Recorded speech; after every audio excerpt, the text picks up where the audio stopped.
Welcome to another episode of M&A Plus, the art after the deal, where we discuss the details of mergers and acquisitions, uncovering the critical roles and integration strategies that make or break these complex transactions.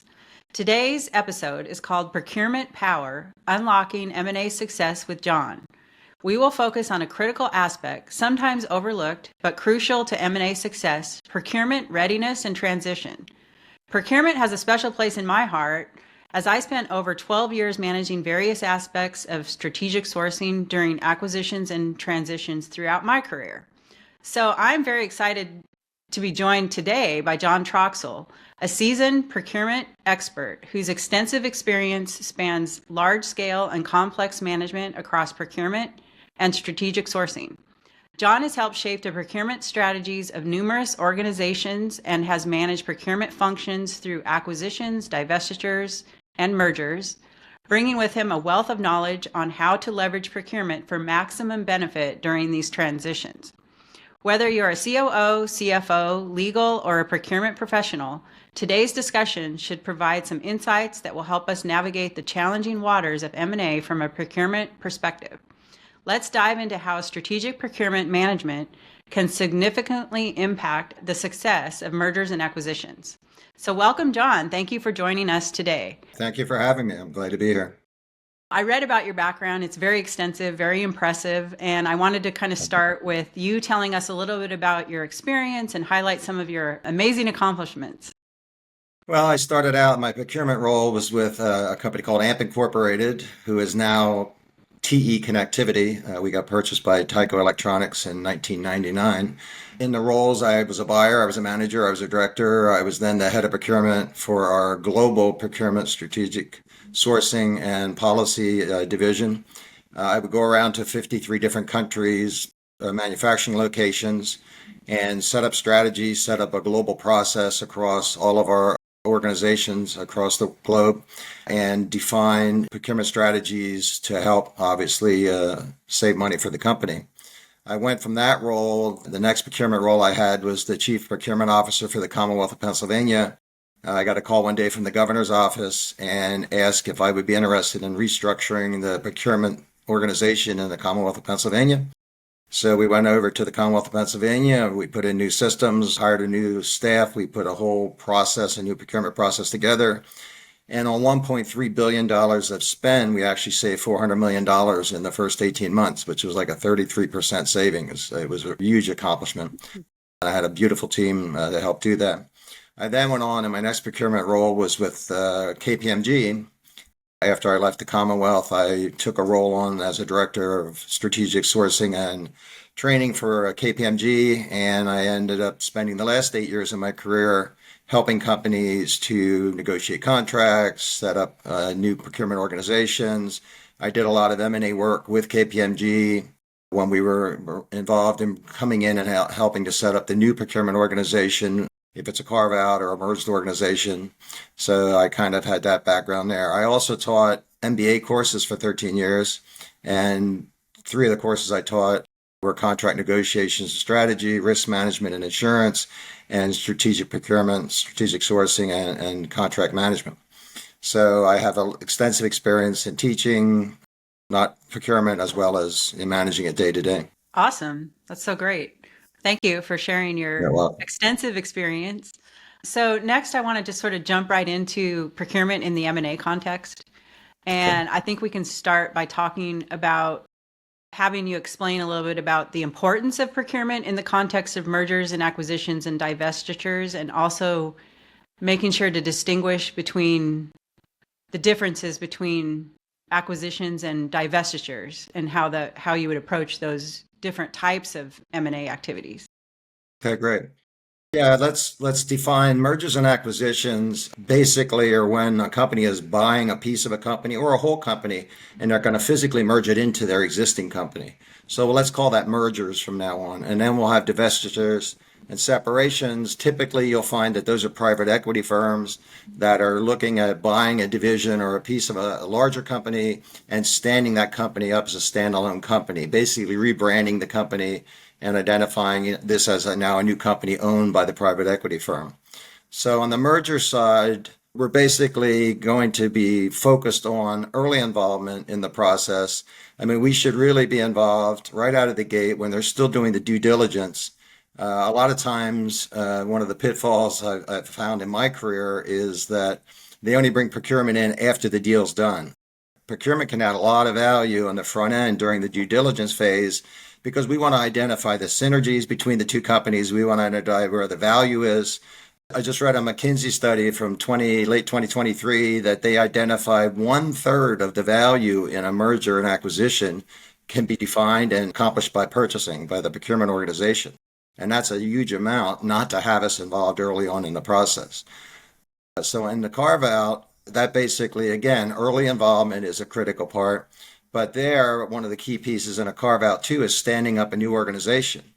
In most times when you have the carve out and the PE firms trying to put together this division or the team they bought, there isn't a huge contingent of procurement staff coming over with the new organization. The main company is going to retain the procurement team that they have, and you may get a few buyers or you may get a few people that are procurement kind of analysts, but you're not going to get key like a CPO or you're not going to get key directors in a procurement organization. So the key to that organization is to quickly stand up and identify target operating model for that procurement team. Okay. Interesting. So you mentioned that procurement can add a lot of value on the front end, and a third of that value can be accomplished by procurement. So can you maybe dive a little bit more into that and explain how that value can be realized? Yeah, so what we're looking at, and a lot of times we'll have, especially when a large company, if a merger is occurring, a large company is selling off, like in the one case with KPMG, there was a large healthcare company that purchased another large healthcare company, and they had to divest one of their divisions as part of the process, of the merger process of the two large healthcare companies.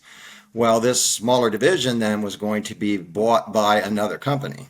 And basically what we had to do is look at corporate contracts that the parent company has for all of their divisions. And then there's business unit specific contracts or division or sister company contracts that were specific to just that one division. Our job in the front end, if we are part of the due diligence process, is we go and identify, well, what are the corporate contracts that can't come with or will not come with or may have to be downsized with a new organization versus what are the standalone contracts that could come over. Then we looked at doing that analysis with the new company against the old company, the company that's buying the new company, because they might have the exact same contracts with the same suppliers.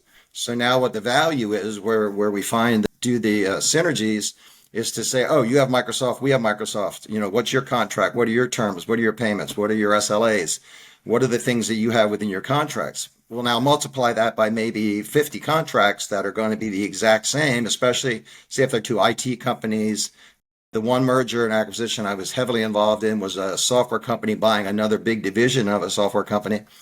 They had 100, 150 contracts with the same suppliers, basically. So now the task is on the front end before that, to identify the value is where are there synergies between these two companies? Where do we believe we can get value? Where do we believe we can, do some quick wins like with SLAs or with payment terms or things like that? And once we identify that value, now we turn that into the deal team and we say, here's kind of where procurement's going to be able to add value. And once the deal is consummated, then we immediately get on the ground. We have our roadmap. We did the spend analysis. We did the contract analysis, and we were able to quickly then start turning the value by getting with those companies, negotiating new contracts, merging one contract to the other, and so on. Okay, good. I'm glad you're able to explain the how. I hear a lot, oh, procurement can add all this value, all this value, but you just did a good job explaining the mechanism and how that actually does happen and how you can actually execute and make that value happen. So I appreciate that. So let's talk a little bit about some specific procurement categories. So I know there's some unique challenges and opportunities with specific categories, and one that comes to my mind is the IT category. There's a lot of intertwined, interconnected things going on with IT and with licensing and right to use and all these things, especially during transitionary or mergers or spin-offs, separating those things. Yep, So I wanted to maybe get some of your input on what are the unique challenges and opportunities with the IT category and maybe mention some other categories that also have particular challenges? Yeah, that's great. I think too, I want to define now or divide kind of the merger and acquisition or the carve out into two main company areas. If we have a manufacturing company versus a service company, or like we would see a software company. On the manufacturing companies, if we're buying a part of a manufacturing company and we're going to be doing manufacturing it, then the key categories are raw materials and components and finished goods and managed services in those areas. If we're looking at buying a professional services company, healthcare company, or an IT service type company, then we're looking mainly at IT and professional services, marketing and sales types of categories from a procurement standpoint. So depending on the company that is being purchased, depending on their, the products, the goods and services that they provide to the market, will determine which categories we identify. From a specific for the IT category, we break the IT category typically down into hardware, software, and services. Telecom isn't as big a play anymore because really telecom systems don't exist as they had. We had phones on everybody's desk and we had all these types of specific telecom systems. Those have gone away with the internet and with the AI solutions and internet protocols. So we don't really focus that much anymore on telecom. But from an IT standpoint, we have to look at the company that we're buying and our company. And again, we start merging software licenses and we start merging, hardware and software and things that we're using within the company. Tools that, especially in my case with procurement, I always look heavily at the tools. I've identified 14 different tools that procurement needs to use to do their job well. Do we have those tools? Does the new company have those tools? Are they using different tools? In other words, we're using SAP, they're using Oracle. Now we're going to have to merge those two systems together and we're going to have to decide which side are we going to use. Are we going to continue to use our systems? Are going to continue to use their IT systems when we bring these two companies together? For the merger and acquisition and the carve out, we're always on what's called a transition service agreement or a TSA with the old company that we bought the division or company from. And they're going to run the process and keep the lights on and keep the ongoing day-to-day operations until a certain point that we have to stand it up now and run it ourselves. So those are some decisions when we go out from a commodity management standpoint and look at IT commodities. We have to look at the number of users, the number of licenses, what kind of services and systems do we have today, and will it accommodate the new people coming over? I can give you one example where I was working with this software company who was a $400 million company revenue-wise. They purchased a $600 million division of another company, a software division. So they actually purchased a bigger company than they were. They had more people in the new company than they had in the existing company. They had more contracts and bigger contracts in the existing company. So that was an interesting one to do because typically you would say, well, we have a stand up and we'll bring in and merge in the new company into our systems. What we did there in a lot of the cases was because they had the better contracts and the better systems, we took the old existing company that bought the new software division and started merging things into that company's contracts and systems and software. So again, it depends on the scenario, but typically we find that right out of the gate, you're going to look at standing up operating systems. You're going to look at who's using what systems, make sure you have the right amount of licenses. You don't have too many licenses. I've seen that too many times where companies have 500 licenses and they're using 20. They're paying for 500 licenses a year with this software product.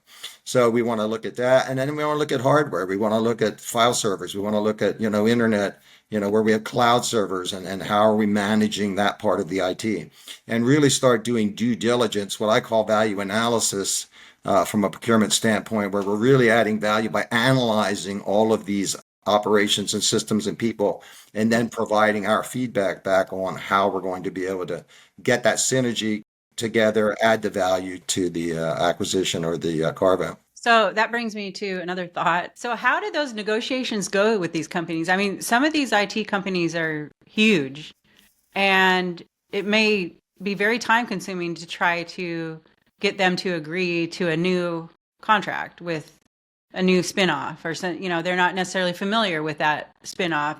They haven't been working with that company. We want different terms all of a sudden. So can you maybe talk a little bit about how those negotiations go and like how long does it take? And I mean, what are the steps that we can do to prepare for those lengthy, I mean, I would imagine some of them are going to be very lengthy negotiations to be able to get those contracts completed and often in certain time frames. And I mean, I know there could be like a transitionary agreement that things need to be get done within a certain time frame, but how do you deal with all of those moving parts along with that time pressure? Yeah, and that's a great point because you're right. Some of the largest companies, your Microsofts, your AWSs, people like that. One of my golden rules when I run procurement organizations is we want as many contracts on our paper, meaning on our contracts, as possible. Well, you're not going to get your contracts with the Microsofts and the big corporations of the world in the IT world because that's just the way they operate. It's kind of, oh, you want to use our product? Here's our contract. Here's our terms and conditions. Here's our payment terms. And you're right, those are more difficult to negotiate. Typically, what we do, again, if we're standing up a company quickly, you have to just bring them in and you have to kind of take what they offer on the front end and then work on the back end to do the due diligence to start putting the company together and saying, okay, now let's go back and refocus on, this group of commodities or this IT software group and try to go back to the table. It's hard to be at the table and negotiate tough contracts when you're looking to stand up a new organization. And like you said, they don't budge. A lot of these big companies are take it or leave it. This is what we offer you, and this is what your contract looks like. The best thing I've always done is, especially if we're merging two together, it's a lot easier because we have some history if it's the big companies, and we're probably adding more value. We're adding more spend to the mix. In other words, we're going to say, well, we need 400 more Outlook licenses because we're bringing 400 people into our organization today, and you typically can get some maybe favorable terms on breakdowns on cost, depending on where the structure is on the breakdown on the cost structure. The harder one is when you're doing a carve out and you're standing up a new company and you're taking, a $30 million contract from the big company, and you're going to spend $1 million now with that company in a standalone company. You're not going to typically get the same terms and conditions and SLAs and things like that they're offering to a company that's spending $30 million with them. So it is difficult. You do the best you can, like I said, in the front end to stand up the organization. And then you go back, and I've always taught my commodity managers, you go back in, and now you do market research and you identify, well, could we do better? Is there a better system? Is there better software, better hardware that we could use for our smaller company now, the company that we have carved out? You go back and then start using your analytical tools and start using your skills to try to go back in and see what kind of savings or opportunities you can carve out of those different larger suppliers. Well, you mentioned standing up new procurement sort of functions. So I want to move on to that topic now. Okay. So especially in the context of a spin-off where, like you gave the example of private equity company purchases a business unit, right. Could be very large, but they have to pull that business unit out and create a new company, which may or may not have all the functional roles existing in it to the extent that is needed. It's very kind of like a blank slate almost. In your experience with doing those spin-offs and having to establish a new company, I would like to know kind of what your experience is or observation, I should say, in whether or not procurement is sufficiently managed early enough, or if you think there might be a gap in that. I mean, and I'm saying that from my own experience as well, but I want to kind of hear, and if there is a gap, what is the impact of having that gap, and how could we keep that from happening? All right. Well, I think it starts at the top. I think it depends on the organization that is carving out, so to speak, and setting up the new company. I think it starts at the top on how they value procurement in their minds, in their organizations. If they see procurement as a value add to the company, you'll typically find, and I find when I was working on these M&As and these carve-outs, that they will set up a target operating model with a chief procurement officer, with the proper staff, with the proper systems and things in place, because they know, they understand, they've been schooled on or saw, as I always demonstrated in the companies that I ran, the procurement organizations I ran, that we added value. We brought money to the table. We cut the bottom line. We gave you more revenue, or more, took off more costs to increase your overall profits. So if a C-suite group sees that value, it makes it a lot easier. If you're coming in and they don't see that value, and you're not getting people coming over from the organization that the carve out's coming from, you're right. You're going to have a couple buyers they might throw at you. They might, some of the staff they want to get rid of. I mean, I've been in that situation where we had carve outs that when I worked for Tyco, or for AMP and Tyco, we purchased 7, 8 companies in 12 months the one year. And I was in those situations where, you just discard them. And I'm not giving you my key people. I'm keeping my key people because we're still running a company. The key is what I would do, the way we manage it, and the way we advise companies to do it, is you do your spend analysis. So you know how much spend's coming over. So you take your spend analysis tool and you break your spend down by business unit, by commodity, by region, if you're multinational, or if you're more than just a one region, US, or one region around the world. So you break down that spend, and then what we do is we conduct workshops. So we'll take one category, say IT, and typically, especially in IT people want to run their own. They know their own. We don't need procurement's involvement. You're just a bottleneck. That's typically what we hear from IT organizations. But what we do is we go into what we call category opportunity identification workshops. I know that's a big name. I'll call them COI if at this point. But the COI workshops, we bring all of the key IT people together, and we come into a room and we have our procurement people there, and we then take that spend that we just analyzed and we start breaking it down.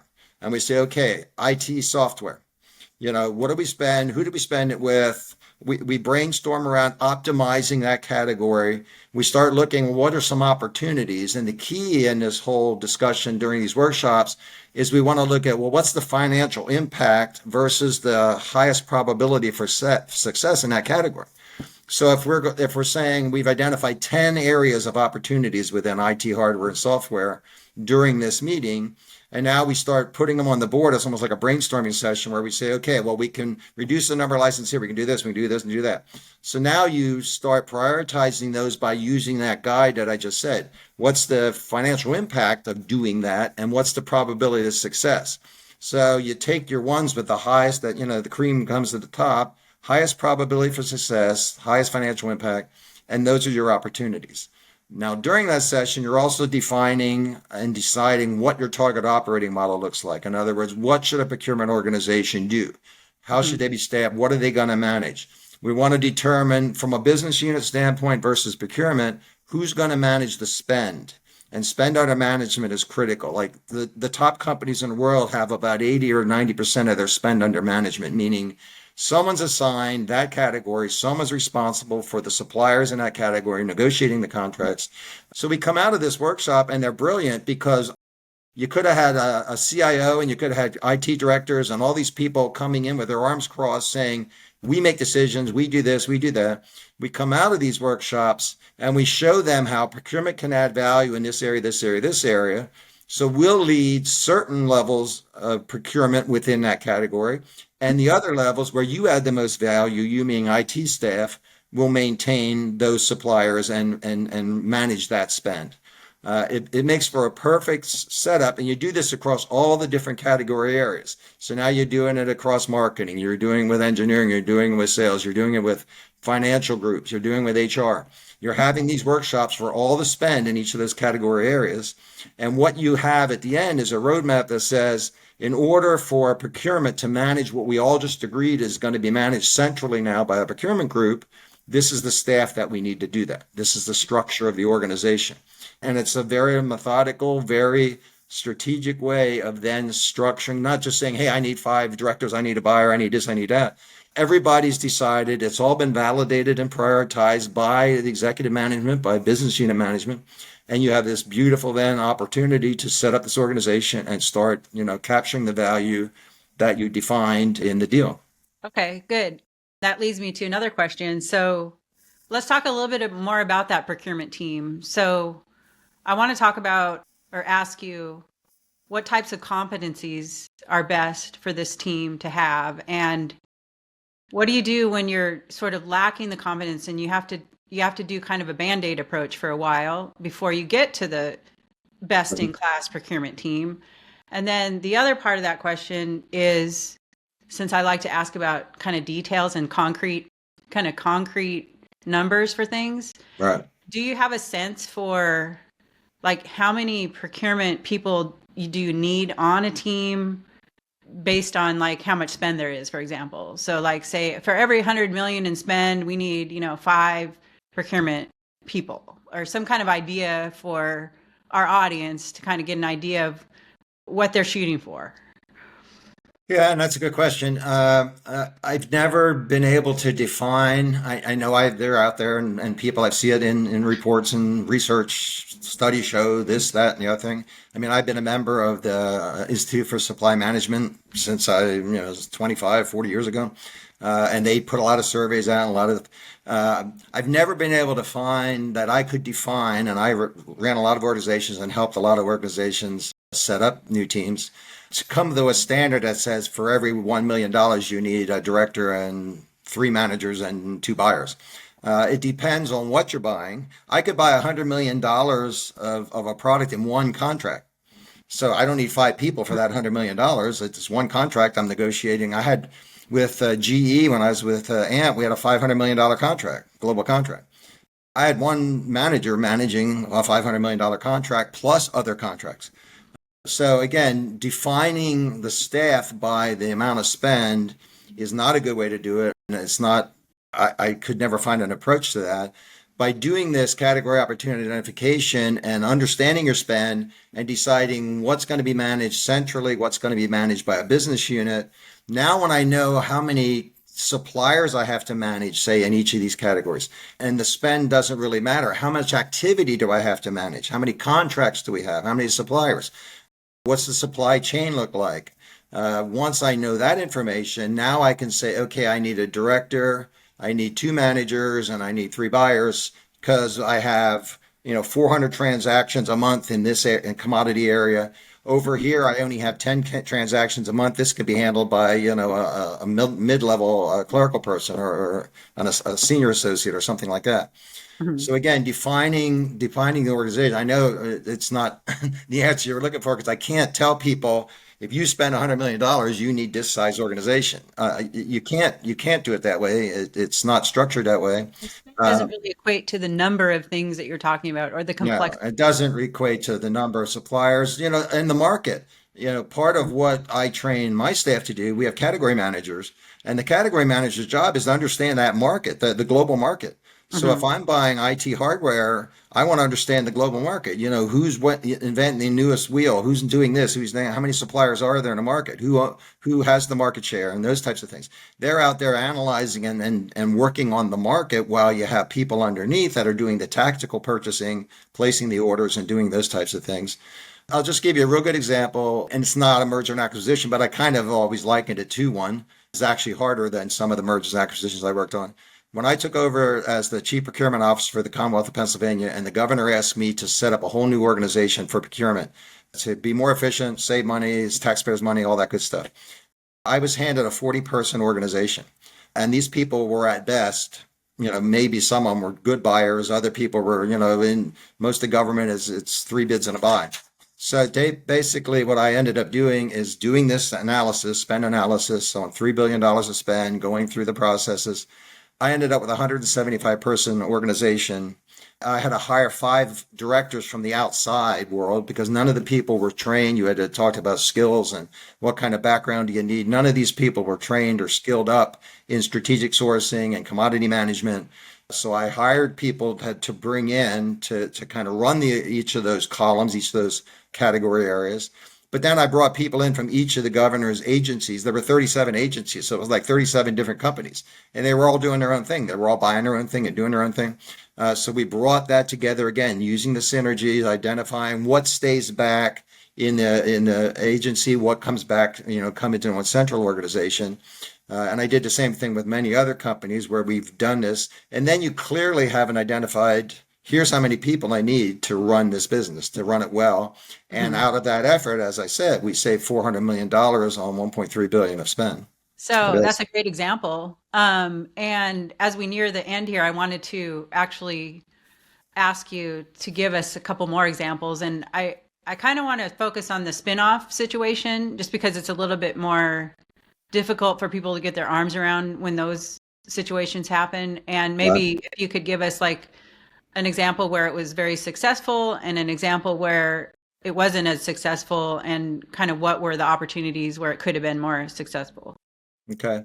Yeah, I mean, again, without mentioning companies, one of the most successful that I was involved in, we were working with the largest medical waste company in the world, and we were actually there working on helping them with strategic sourcing and standing up an organization. And while we were there, they bought the largest non-medical waste disposal company in the world. So they kind of were merging these two companies together, and the success there was their CPO of the medical waste company recognized the value of the procurement organization, and met diligently with us and with this new company they were buying.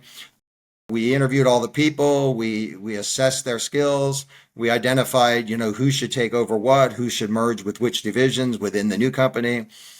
And unfortunately, in some of these cases, you have to make a decision on who's not going to make the cut. I had to do this a number of times with AMP when we were in Tyco, we were buying 6, 7 companies a year. There's some people that don't make the cut. They don't have the skills. You don't have the need for the staff, and therefore you have to let them go. They're just not going to come into the new organization.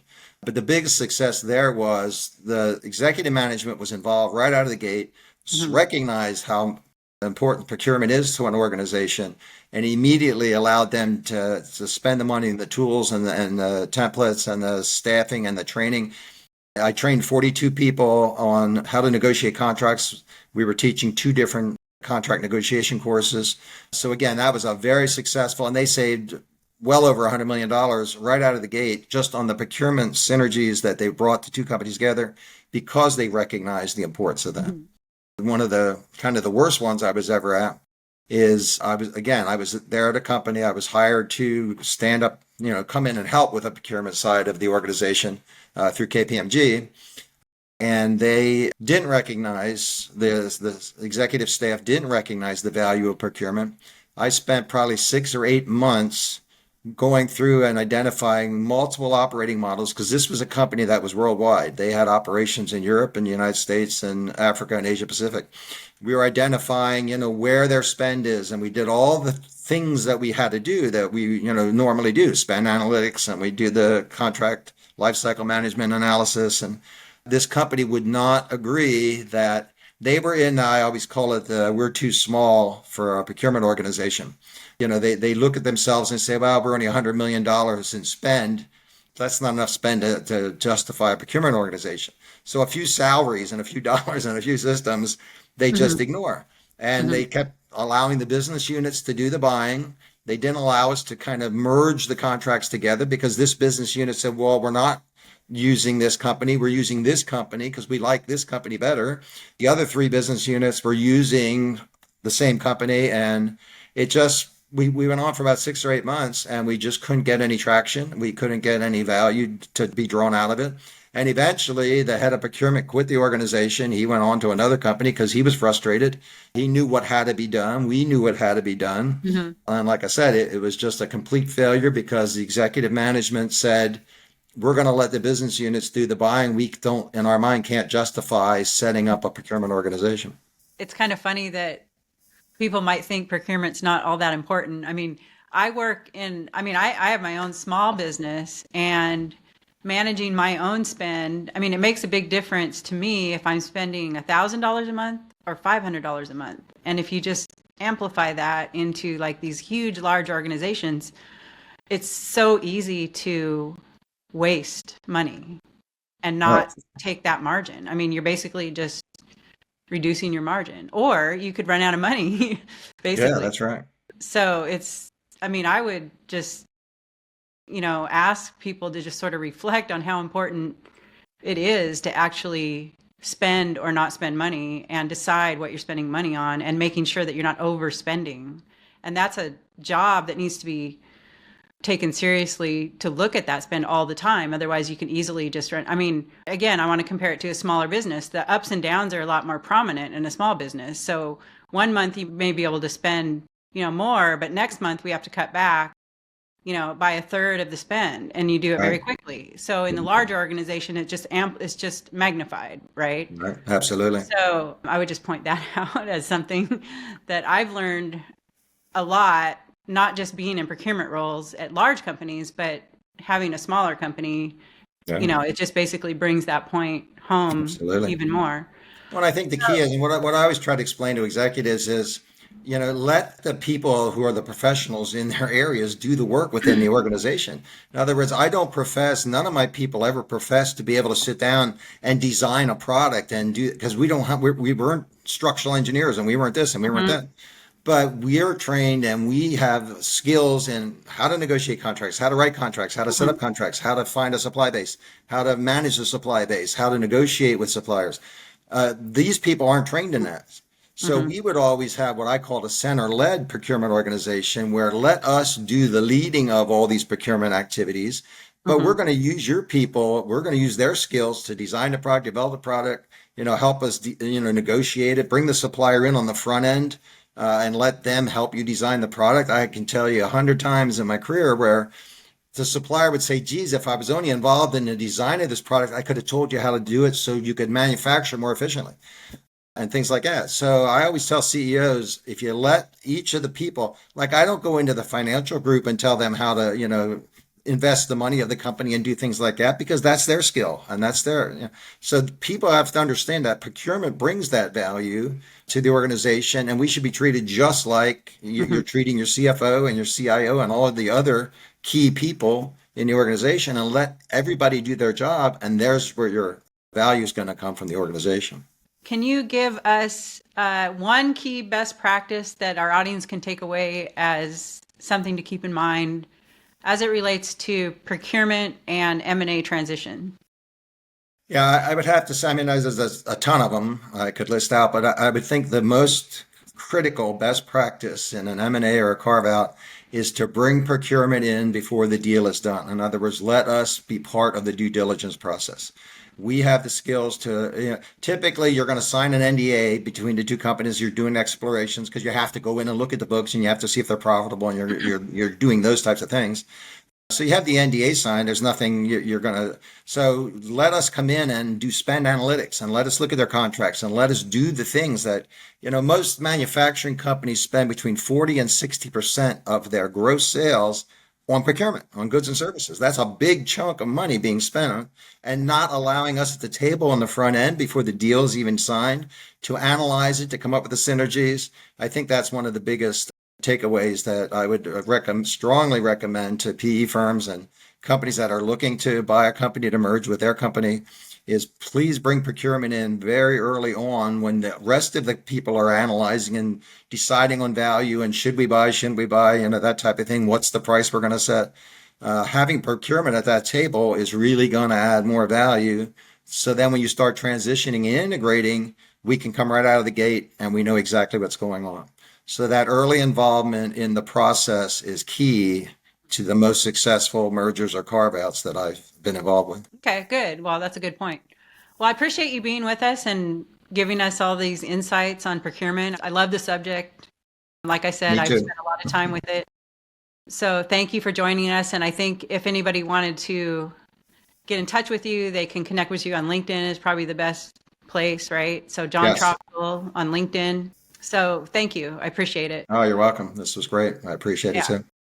And thank you, audience, for tuning in to today's episode of M&A Plus, The Art After the Deal, with our expert guest, John Troxel.